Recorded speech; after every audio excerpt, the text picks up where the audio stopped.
हे आदि पुरुष हे कृष्ण गोविंद मरोल हुम्मक्की सासन काटा ओइरिबा इबुंगो नंगना सानबा लीलाबु मिओइबा कनाना सेमदोक्लुबा ngamgani हे दयामय तोलबा भीष्मना थमोइदा खंजै इबुंगो नंगी चोरन थंबान चंगजदुना आइगिसु चामगा मंगामक हे कृष्ण नंगिना खोंग खागिना नायो हिंदी अवावरी वाफमसे हे कृष्ण नंग करम नबो तंबीरिगबा करम थोक्लगबा चंद्रवंश इबुधो नच्चु द्रुजदोन खुरुमजरी दुर्योधन लाओ इबुधोगी नाक सम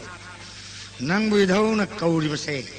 अरुब सबक सिनगे कौ तापि इबुधो नसुद करम वाफम सिनबिगद इबुधौना हायगदरिब वारसे सेक्शनना नपुनिंग चंगना ताव दुर्योधन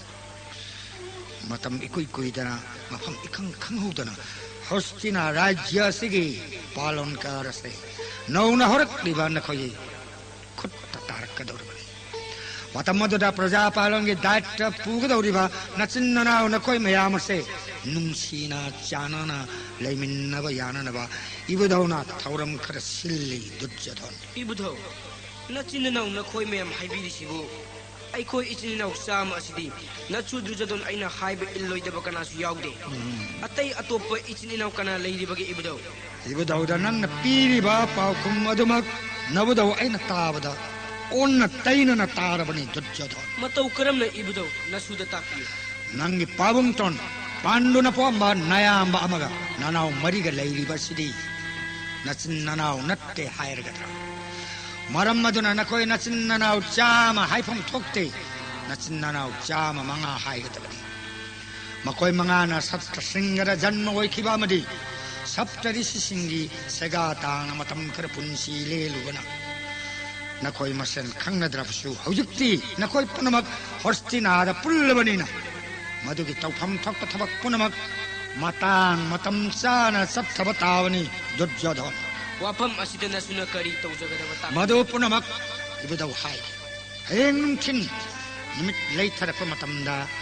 ननाव मसिंग सुना पुरगा राजबारीदा खेला मात्र स्टांड लाकदब लाक्सगे इबुधौ सही की मतुंगिना मखा थाबसिंगना मथक थोंबा मयांग मुंगसिंदा मकोक लैबाक ताना खरमनरगा सखंगनदुना तुंग कोइना नुंसिनना व्यवहार कायनदना लैमिन्नननबा होटनगदबन खंजरे इबुधौ नसुना खंजबदा मखोई मंगाना हस्तिना कोनुंगदा लैजबदी मखोइगिसु अफबो ओइगनि खंजै अखोइगि नाकदा लैजरबदी चाबा थकपदा ओइरगसु मपुक थन्ना चाबा खंजगनि अरे दुर्योधन नचुन्ननाव मंगासे हस्तिना कोनुंगदा तांगुना लैबगी वाफम ओइना नाहकना खनब्रा राजगादी असरा मखोगिसु चप चाना उत्तराधिका लैरिबनि खांग हस्तिना कोनुंगी भण्डार पैदिन लैरिबा सना लुपा मणि मुक्ता अमदि भारत की निंथौ कयाना लयपट कारकलिबा मसी पुनमक नंगी पाबुंगतोन पांडुगी मापाम्बोमना ओहेल्लमनि खांग माइकै मरि दिग्विजय चलगा निंथौ लिसिंग लखा म बुजोय तौरम पांडुने मरमदन हस्तिनागी राज सिंहासन थमलम देवसु महाकु भारत की निंथौ पुनमकना राज चक्रवर्ती पांडु हायना खंगनरिबनि मधुगी वादी यामना काहिना लुना खलुफम थोक्ते खंजै नसुना चंद्र वंशगी अहलमनसिंगना चथरम परंपरा अदुदि मचा मसु ओइजबा अखोइना सुंगमफम थोइ इबुधौ मनुंग मतम चारगा नसु दुर्योधन आइसु सर्वभौमापति राज चक्रवर्ती असिना चिंबा पदवी सिंह असि सोइदना फंगे खंजरी इबुधौ चुम्मी चंद्रवंशगी निंथौ विजय हस्तिनागी राज सिंहासन फंखिबा निंथौना दिग्विजय ngमदबा यादे हाइबसे अरे पचनबी अदुगा लोइनना कथोक्पा थक्सि खासि ngakpa amadi दान धर्मदा पुनिंग संगबा हाइबसेसु राजवंश सिगी सनबी वापम मासिमसु मतम पुनमक्ता खक्कावगनु भगवान आश्रय थमदबा शास्त्रगी नियम ngakतबा हस्तिनागी निंथौ कना याउखिदे मतुंगदसु याउरक्लोय हायना नबुधौना थाजे फरे फरे याउजरो च फगने इबुधौ नसुना खोरमजरी याउजरो करमना हौरक्कदोरेना इकुइदरा इबुदौगी धर्म लाव इदौगी नाक्ता चंगौ इबुदौ नसुना सोरोन सोकना खुरुमजरी इबुदौगी नुंसिरबा मतम पुनमक्ता मंगोलोजौ इबुदौ नसुना खुरुमजरी इदौगी भीमसेन फाल्गुनी लाव लाव नचिन ननावसु इदौगी नाक चंगौ अदुगा नचिन ननाव हम कोइना फमलो लाव नसुबु इबुदौना कौबिबरिङान नसुदा ताकपि इबुदौ यामुं इबुदौना कोइबु कौबदि मिठाई चंदिया सजरुलो हायबनिदना चुम्मिदना इसु यायबन हायबा नकोय पुनमक्तगी इसु यायबन इहेन हेनसि यायमा इबुदौना मिठाई संदेश फल प्रसाद इसु यामन थमदि मधु पुनमक चा थक्त्रिङै ममांता इदौना वा खरदंग नकोयदा हायखिगे मधु हानता खोको ताकपि इबुदौ समतक खरतुना नत्रगना चाबतक बोलोरगा कुइना ताकपिबा यामबगी Yaima इबुदौगी नाक्ता लाक्लबदी करिगुम्बा खरदी सोयदना सारगनी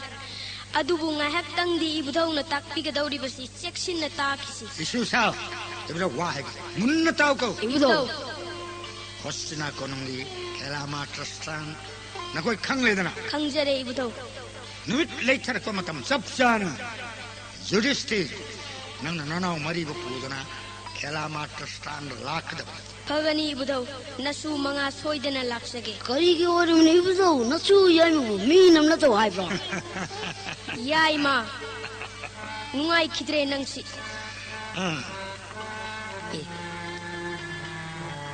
nanau na jawana sana pungda salabadi namna bani khangde kauna bani khangde yaina bani khangde amadi ta hongdokrani bro yaima sana bung haibasibu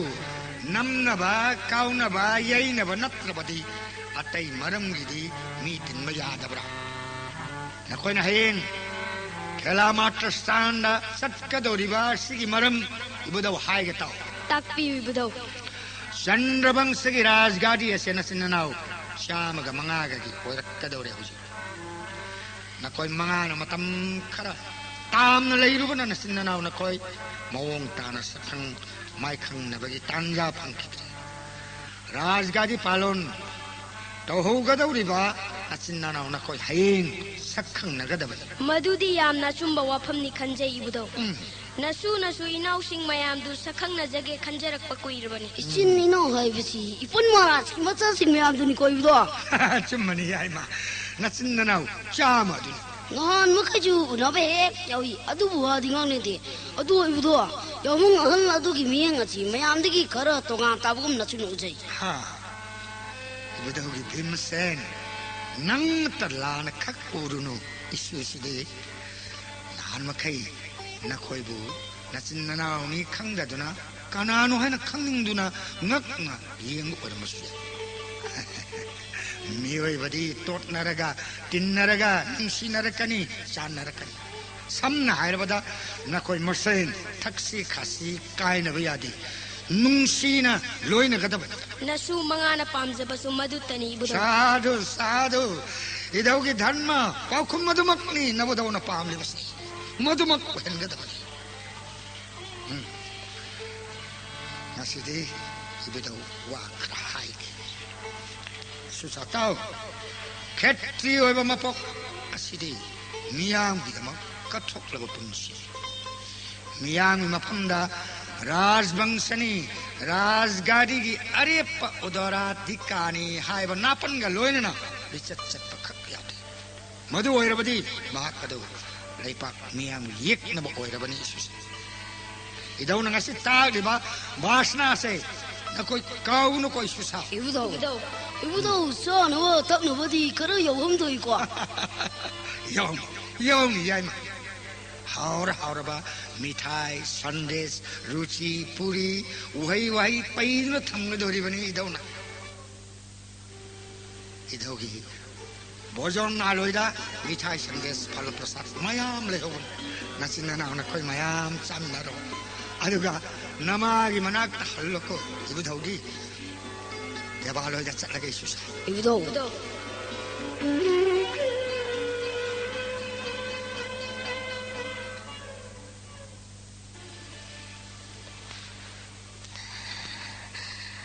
matam kaubi lairembigi irainungda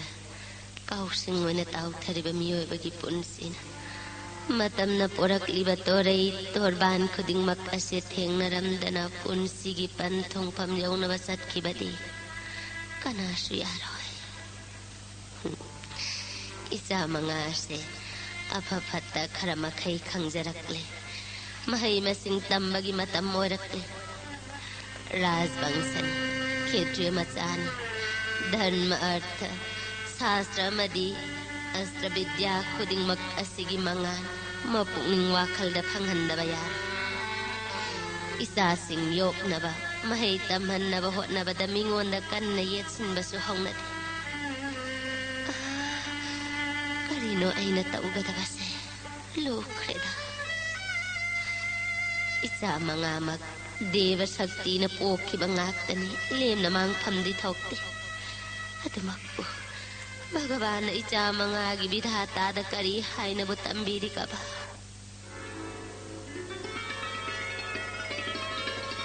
Nausa नको आई बुताना जो आई फंगमंगम लबदी मना पीनी इनौसा करीगिनो को चेन चेली बबु तकना चलुने न खोइबु नत्ते मक्सिलक पसे चेन गनु हाइबा आई न चेली बुचे फनेम तम न चेलबनी नकोय हुम आई बुताना जौ ठंगबरे यंग जौ ही करीनो इसासा इनो न खोइबु नुमिदाग संध्या मतम सिदा दुम न मोसियन चेली दु हा संध्या मतम दादु न लांग बदे करीगिनो बुदौगी मरम दा कोइना लांजबु मचिन करी लै उचित ताओय दब यारबदि फुदोक लगा लोरे दनि मा याय मा अदुमना ने मतुंग मनाव खक हाइबे यादे कोइबुंगो मतम पुमनमक्ता कोनुंगदा लैरिबा मयाम पुमनमक्का यामना नुंगसिनना थक्सी खासी काइनदना लोइनगदबनि खंगो इमागी जुडिस्टिर ननाव सिंगसे तपना इंगना पोरकपा यादबरा नंगबो वा हाइबा कनंगौबा नत्ते इमा याइमना ग्रुंग एकता चेनखी मनाव हुमसे एकता तानखी मखोई मरी सेनबसिदा आइगी चप चाबा थबक अमा ओइरबनि इमा ओ इसासा नसिना नाउना खोई मंगादा इमाना ngasi wa haigi mayamba ahan haibasiga apokwa mapa makka karisu khenaba leiti mayamba ahan na makha thaba manaw singbu macha makum loina gadabani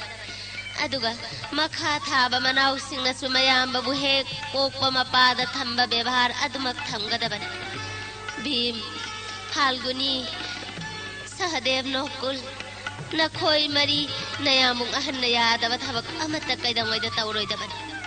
Ningthou कोनगी थक्सी खासी हाइबसे मियामगी थिदम नफम ओइरिबन मतम अमदा नपाबुंगबु अंगम मथौ अमदि लैबाक मियामना निंगथौ खुबम लौनब हाइरकपदा नपन महाराजगी व्यवहार येंगदुना निंगथौ खुबम लौखिदे अदुगुम्बा नपाबुंग अदुना थनम्बा मचा सिंगनि हाइबसे होस्तिना बजयाद लंग उटकदबनि खंगु कोइसासा हयेंग नुंथिंदि इमा चंद्रवंशगी अंगांग ओइजरिबा राजकुमार इचिन इनाव मयाम सखंगनबगी थौरम अमा इबुदौना सिनबिरि मतम चाना खेला मात्र स्थान दा यौबिरकनबा इबुदौना ताकपिरकि चंद्रवंशगी लाई गुरु अयामबसु यौबिगदबा ओइरमगनि खंजै फरे फरे नबुदौना सिनबिरिबदो यामना फरबनि इसासा इमा होइसु यावबा यावदबा हाइबदो मतम चाना नबुधौ गंगा पुत्रना सिनबिरखिगनि इबुदौना सिनबिबा थौरमनिना नचा आइको यावबदि यावगनि तचेंग नायबदि इमा नचा याइमे हक्ति यामना पेंजदे इमागी याइमा नंगी वासिदि करिनो ngaiko ngaiko nangna khaliba nangi wakhalase imada sengna hai koino hostina da lagli bache phana ba kuire ipan maharasu ima bokchu ngachi bawa hanne ngati ngachi bu kari wakano anjingi wakangi matongina macha chingme amda chu mabuk chelongani kanjade imagi bhimsen asuk nauriba ihang hang na leifam thok libana khoigi thamoida adugumba wakhalgi mami karigi tahalibana nangi wakhaladu onare miyoi ba haibasidi tot na tinaraga nungsinaragkadabani natsinanaw khoi mayam amaga sakhangna halaga nungsinabagi lipunna do phangnaba nabudhauna thawayawna sinbiribani nangi wahayado nabudhauna takiba thoklabadi kari khangani ima aidi ibudhauna chu haijai adu ibudhauna ingonda chai birakte ibudhauna chu mai khoi che kaya nungsidamali deina yaima iyambagi phalguni nakhoi ani si yamna sauganba misak oigadori इनाउ Falguni दी कया निंथी न खंगजरम लोय नंदी सत्त सिंग की सप्तऋषि मयाम ग लोयना दुना साधु सिंग की लमचत अदु फना निंथी न उरकलबनी करीगिनो नंग अदुक सगन ब प्रतिभा लोयना गदौरिबा दादा ननो याई में याम न सगन मुन चदे उचित तोइद मोंग अदुदा अनु चदबगी वानी तारोय सासा अमा बुवरबसु नसिननाव अनिगी वाफम अदो मतम साद्री नयामुंगना खल्लिबा सुमना खल्लगा चंद्रवंशगी मिंगसत कन्नबा भगवान बु खुरुमजादुना होटनगदबनी चलो इमुंगदा संख्रो इमासु संध्या सेवागी थबक चथगे अगनी इमा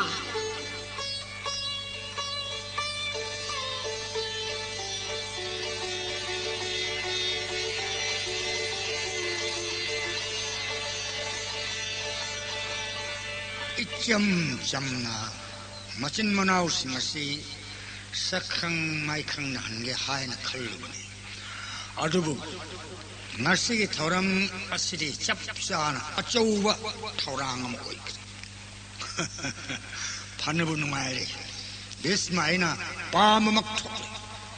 पांडु पुत्र युधिष्ठिर भीमसेन फाल्गुनी सहदेव नकुल लक्ष्मण बिरगले इशू मंगा योरक्लेदना काया द फजखबा इशू मंगाना नुंसा मंगाना कना सुना सुंगना चंगलक बगम मगुदा वाइना लेरिबा माइkai तमना चंगलक चंद्रवंशगी इज्जत कनगदोरिबा विजया हस्तिनागी लाइबक लेपकदोरिबा इशू मंगा उबदा हस्तिनाबासी पुनमक्सु हराउ नुंगाइ जबगी इथक इपोम मथामोइदा इहोबसे ngasidi भगवान ईशाना मनाई मंगाबो हस्तिना मियामदा फोंदोक लगे खंबिरम लमाले इबुदौ नसु मंगा न सोरोंद खुरुमजरी इसुसा नचिन्ना मंगा इबुदौ न हाइबो मतम चपचाना यौरक दियम आसन चाम मंगा परिंग सान थारिबा सिगी मकोक इथंग थंगना युधिष्ठिर नंग फम अदुगा हेक थंगनबदुना ननाउ दुर्योधन मधुगी मथंगदा भीमसेन फाल्गुनी दुशासन सहदेव नकुल सहीगी मतुंग इन्ना मखा थाबसिंग मथंग फंगवदबनी चलो फमजरू फगनी इबुदौ नसु सिंह फमजरूरगे चलो इሱ사 महाराज कुमार दुर्योधन दुशासन मति मनाउ गुमया मथंग लक्ष्मण बिरगले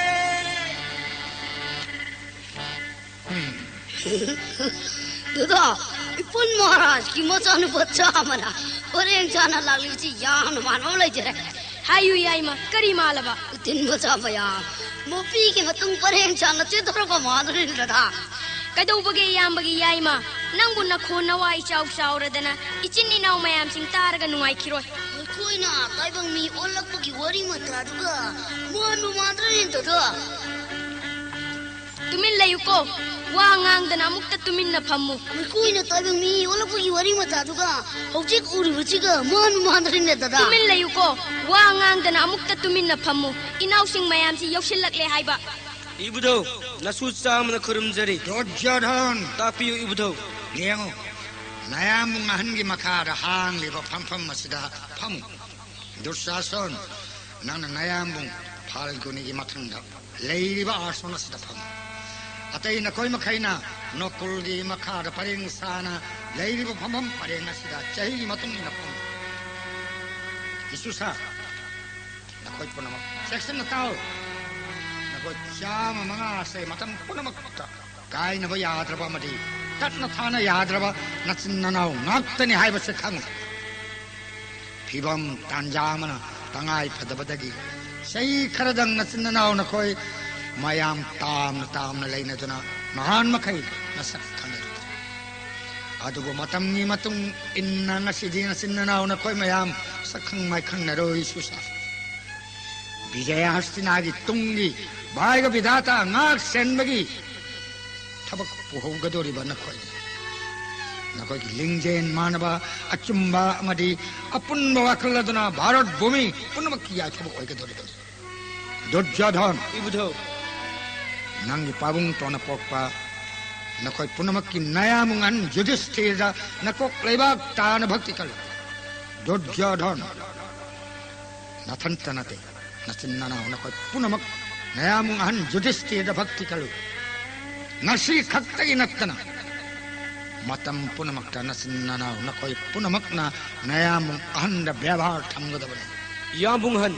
सना चोरंदना उक्सावन भक्ति कच्चरी इनोय बुंगो दुर्योधन हौगतलु लाव इनाव बुयामन अमुक्त कोनगे नुंगारे नचिन्ननाव की वही तारगा इबुधो पेल नकोई नचिन्ननाव पुनमक पुनिंग चंग ताओ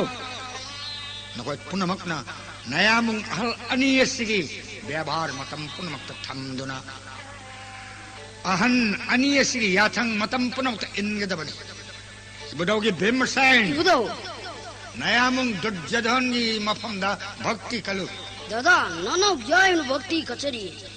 नाना जाय में आती चमटिंग जमजमनी इबुक्तन करी जुगंजेदा इकोल इवा कर सबजे वरु बिबता विनी यामं हौगतलु याइमा लाव इचिन इनाव कोनसी यामसु नंगा चप हेकमानै हस्तिनागी राजकुमार सिंह लंबोय बगुम करीगी उमंग वामंग द लैरुगनी मिनाय मिशन मयामना थौगन तौदुना इचिन इनाव अखोय मयाम हस्तिना कोनुंग द लैगदबनी हौजिक्ति इनाव सिंगी करी वातकनी दादा बंद पुंची लेन बगी यामना नुंगाय जब आमदी लैजै हायु याइमा करम मखलगी नुंगायबना साधु सिंगी असमदा मुंग तादवा मियोय अमता थेनजदी अदुगी खलुरगदी बंद पुंची लेमसे यामना नुंगाय जै दादा होय होय याइमा मधुसु चुमी इसिसा नकोई पुनमक नकोई मयाम पुनमकी नथक थोंगलेबा नया मुंग अहुमना चटखिबा असुमना नकोई चही मखा थाना लैबसिंगना मथक थोंगबा मयाम मुंग सिंगी मफमदा भक्ति कपलगा सखंग माइखंग नौइसुसा फाल्गुनी छोड़े खुद अंगो वोंचिदे सुचलोगनी लाव लाव यामंग दुर्योधन नकोक लेबाक ताना भक्ति कलो इनाउसा लाव यामना नखोइबु कोनगे ngasi nachinnanaw nakoi chama manga pullingai matamda nachinnanaw nakoi na sapthagadaba makha tarakwa thoram haige section taw nakoi punamak khetrio masan haifam thokpa bitya punamak sadhana tawgi matam chap charbani aina nakoi gi bitya gi guru ohenge khalliba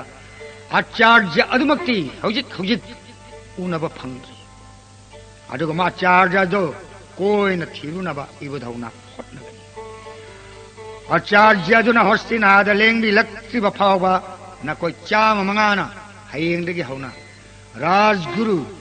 Kripacharya की मफमदा विद्या साधना हौरुगदब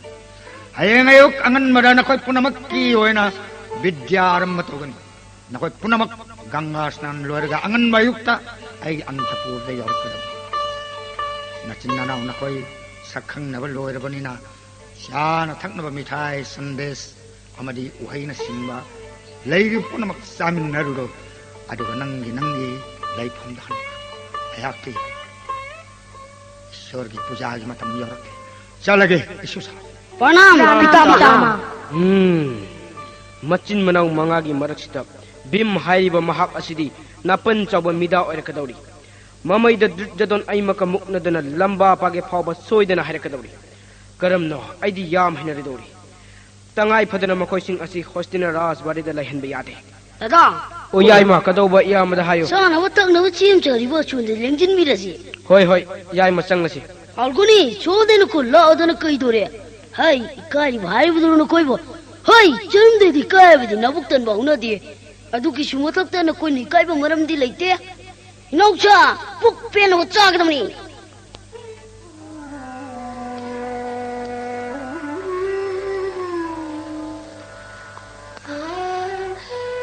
कुंती आई पुंसीसी कदोमदनो इपान थागी तांग थक नाइद्रब गंगागी इपाक नौरेन ताख्रब ही होनबग कुंती आई गकरी सुखेनब लैते इसा मंगा cinema पुंग फाजरक पगलोइनना राजवंश मनुंग कलक येंथी बसाव खलक कदौरी हाइबगी इंगान इंगान मबुधौ गंगा पुत्र अमदी मखुरा बिदुर अनिना इचा मंगागी दमक कन्न लेपीबदगी इचा मंगा नंगसी फाव होस्टिना दलैजब ngamliban isa mangana sa sana mapung phana chaudri phawada mabudhau laibirabati aina kaya nungai sakaba hostina dana pandava arjun saragamara taretana kalkya arjun falguni arjun makhoi harauna lao khongduna lakli basubu karigi odi kaba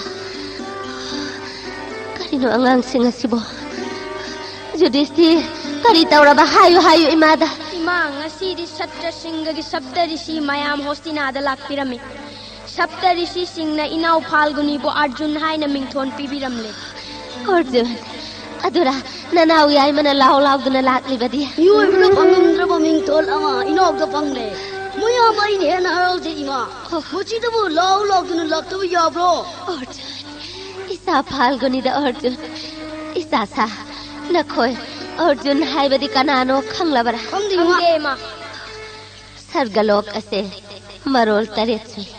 taret suba marol aduda pambom lising ama panba sakti sali oiraba kalkya arjun kauba male mani ima adu ga junduga ino falguni ga kari chukena balai raidna risi me amna ino arjun kaubiram mani madupum namak bhagavan gi thaujalni guru gi kripani sasa imagi arjun ngasi nang na arjun haiba upadhi adu phanglaga thabakta arjun oidragadi ngasi risi mayamna nangbu upadhi pirambagi karisu kanaba leiti vidya sadhana sathaba matamda awana thidana hotnaraknaba risi singna nangina puning thawgat piramman madu khangna vidya tamgadabani magi bungo ima ino arjun na bharat bhumi gi nitok chingwa dik bijoy lowa aina jagat kilamen ba kan ba chaba punamak nai tekpa yamung rat chakapati mington panglaga bim arjun chodev nokun mano marina thokpan tokjaba achini na chana pamjaba isasa nakhoigi pandam uraga ima pel pandam yaudaba punsi oiba yate adumaku isasa matam pumnamakta nolukna guru singu bebhar thamduna bhagavan bu chetna ningjaduna punsigi pandam mado hangnaba hotnabatana miyoibana mangol oigadabani haibase kauganu ko isasa ima tolaba nachana matam pumnamakta imana ibudawna kuratona amadi guru barga kirikna takpi tambiba yathang pumnamak kaudana chachagani ima nacha manga aikoise maharaj padugi macha ngatani maram chadana kana gumugi mikha thana laiba khak oithok loi babung maharaj na lobi rama philep adumak pangnaba nacha manga na chuchoi choidana tangani babung gi khubam na anjillaga imana ningkhatam na panba adudani nacha chingna jibase ibudawgi yathang oibanina aikoina bandardagi cheng hawai gi thau kontharaga chari base kanana su wangang bangamde adubu dujjadon gi yaningdaba mityeng adudi nacha aikoi ju khangjai ujai ima masigumba kaya si uraga aikoi karamba numitta ining tamgadage khanbada wakhal asi laita phom khangdraba nacha mangani ima adugi wadi amung waina lawiruna koina chari bachi pabungi maranni oh sing hawai palakpudi gi chak lam lokle ima akui gi chak lor bro loirabani salo nasina nauna khoi saminaru ro imadi ngasi barta palon numitnina ayuk chak chararo numidang charage adudi nacha aikoi chu palan tokong toina ima hai upanayon dikhya tawdribana khoina barta palon pangthokpa yadri ko adu orbani na dada chak enjang no mobam chida tangthok charage adu ga chara chi haibu kari kanmi bage yamu hoi lokthok nuro chatlo inausa nangna painariba khuchu khulai du mafam chana thamluro dana imagi judisti ima nanau yai magana na arjun ga ani asidi mina khajitang henjilakpa yaroi dawri isebe magan dhari gi masa singa khanarakani ko kupna senoi bungo ima nipa oibana nipa thokpa wakhal khanba nipa ama oibagi tawpham thokpa thabak tawrakpa haibasi kanana su thingba yaroi madu phana oiduna su maram chadana mafam matam yengdana karigi khana chainarugani wabirunu ima dada sok enjang kom tebot putok charakle choi dek tamjarage yare thamo kadai imana yen thok yen sin tawrak lage sok tu iman cha yai magadi champra mukta ino ohungi kara ningti na khakpi ko ino mabuk taloi ko khange ima loina khange ima yai mama puk thaloi ko ima khange Arjun यामुंगना इमा जिरोन चंगलिबसी नुपाबु जिरोन तौबौनब्रो नुपा आयुचिदी हानिंग मंगानिंग दंग दंग करिसु हाइबा नतेदा से नंगी सागदबा दुम सारो से अइगी जाक्सिदी इमा कइदौरबा कमरुंदा मी अमा फावा लुमबदो चु उररोय हाय नते अइगी जाक्सिबु यारब्रो इमा याय मा इमाना सिनबिरकपदा वा मखा ताबा यादे कृष्ण कृष्ण अइदी इमागी याथंग कावरदना अरे अदु ngareदना इमागी याथंगनिना ओक्टोब चुंगमदबु चाब तारेदना जय कृष्ण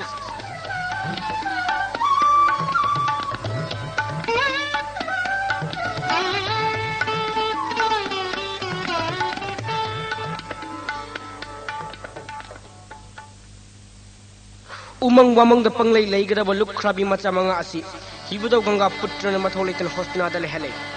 मखोय मचिन मनाव मंगा असना द्रुजदन एंगोंदा यामना अयत पोयर कतौरी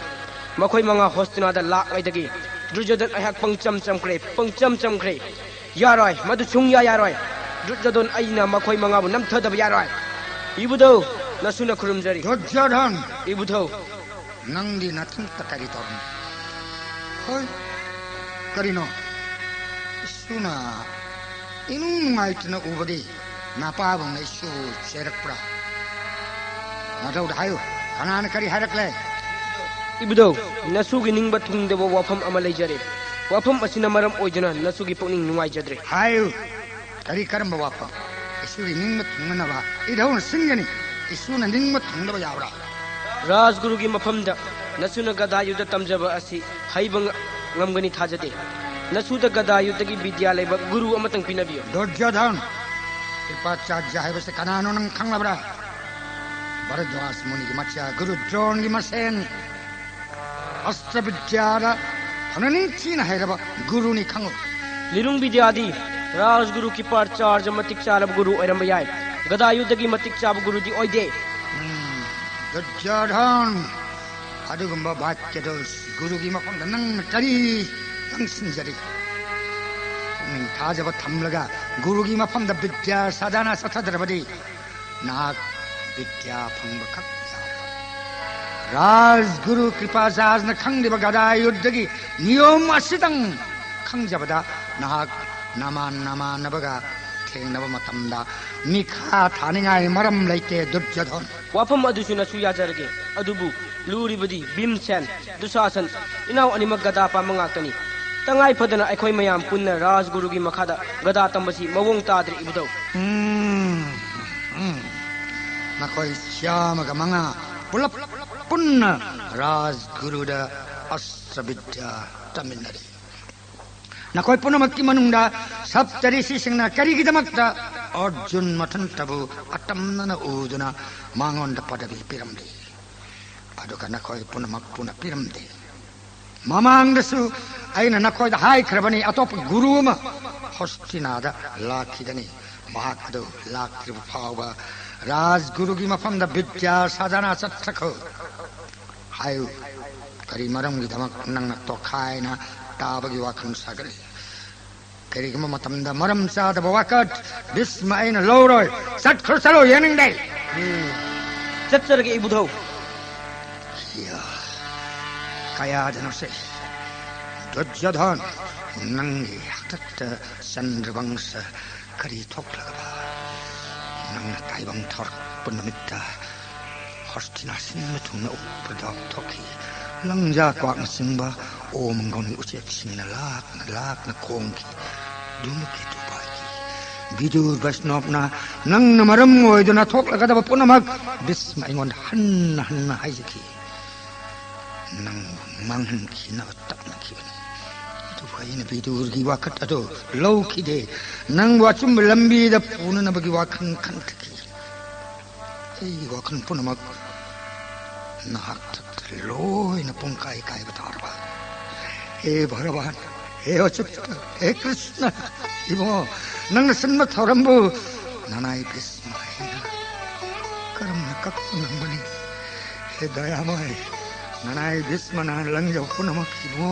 नंगी सरोन थंबान नाक्तियो प्रभु कना लई आइगे सगोन पुरओ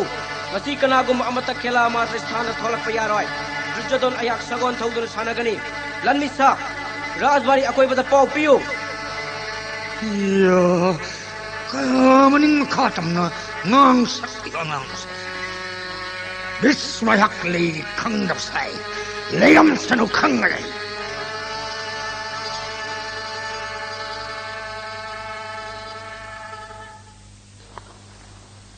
Hay ngarang jamung Duryodhan na sa kiba bebar adu gilaman ngasi chap chan khungi Inausa nakoi pumna magtari bra Bidya tamba lakpa amadi halakpa matamda thakha kaidana pareng sana lak o haibadu kauganu pareng lengu guru gi athang phanglabanina aikoi hallasi Yaima लाओ चलसिदना Ani dada lao lao inok sa na koi chita nandau yaurun ko chak na chak la mane dok thijin ngamoi ko kari karam kan sirang kari karam kan sirang kutgi garasi jamuna tanrge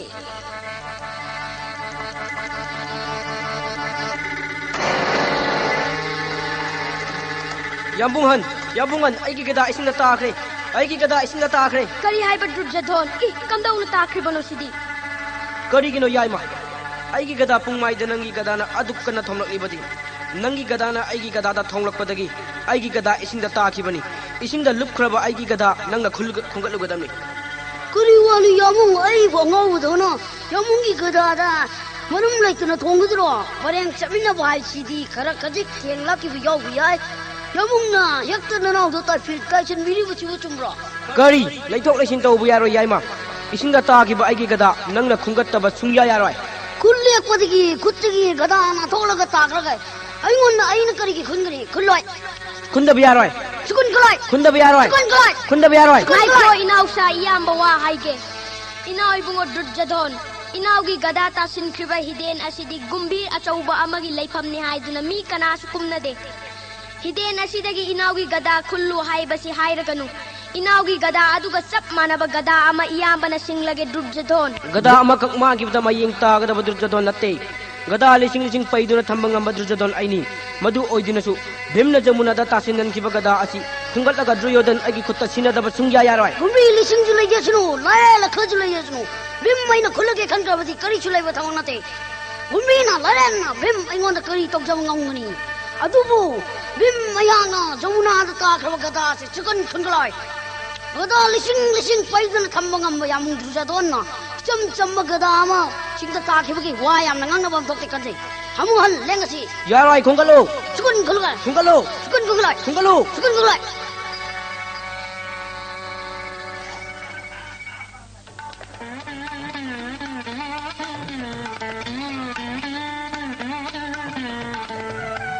karigino ngasina khoina matam asuk thengna halapadi Yudhishthir nangna aduk nungsungjana na halakpa bu kari tawa yawbage imada sengna tam Ima ngasidi thokaningdraba thokdok ama thoki kari hayo kari tawraba Rajguru gi grihadagi aikoi ichin inau mayam pareng sana halakpada inau Duryodhan gi gada adu yamuna da taakre Duryodhan magi gada adu inau yaimana tahan khibani haina kanna mahaire inau yaimana sumana tahan khiba natte haire kulle podigi ma kuttigi gada na tolga ising du takra aingon du kulwai bai ma karamna sidi ngaiko gada adu di kamdau khraba angakpani ma dev saktimak oiraba drone kauba brahmon ama tanjadu da aikoi gi nakte yobiraki kari Dronacharya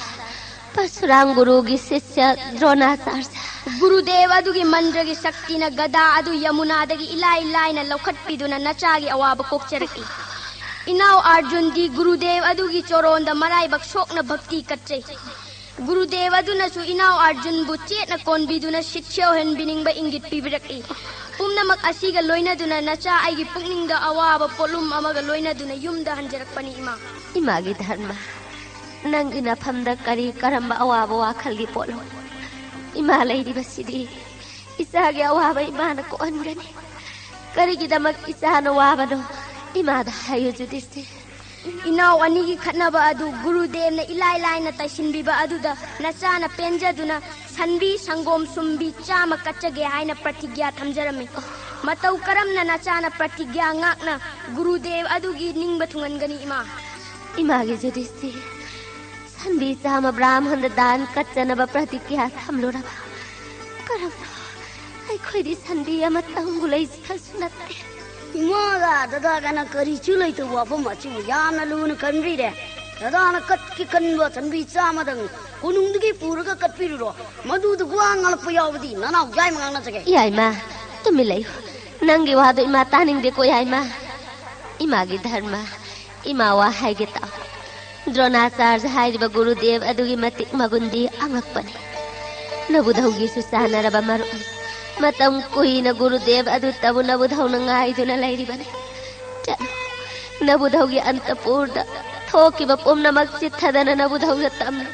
madutana nangi pratigya ngaksaba ngamnaba upai oigani imagi dharma khangjare ima chaba thakpa pumnamak konjarage ibudaugi antapurda satlaga waram pumba haijarurage chalo chalo tatharana satchare ima ima yamung leng ki ba khongpam asidi tak ek khalakpa yagdu man dia adu ima chak sibu yamung la pa ngai duna lai ki dro komdau ba imagi yai ma ngasidi nayambunga imaga kona tapna charake lao lao nanao hunga nanga nasinanao mari hana sa thoknuro isa sa lao hoi ima madu na chumani kaidore inau sa lao dana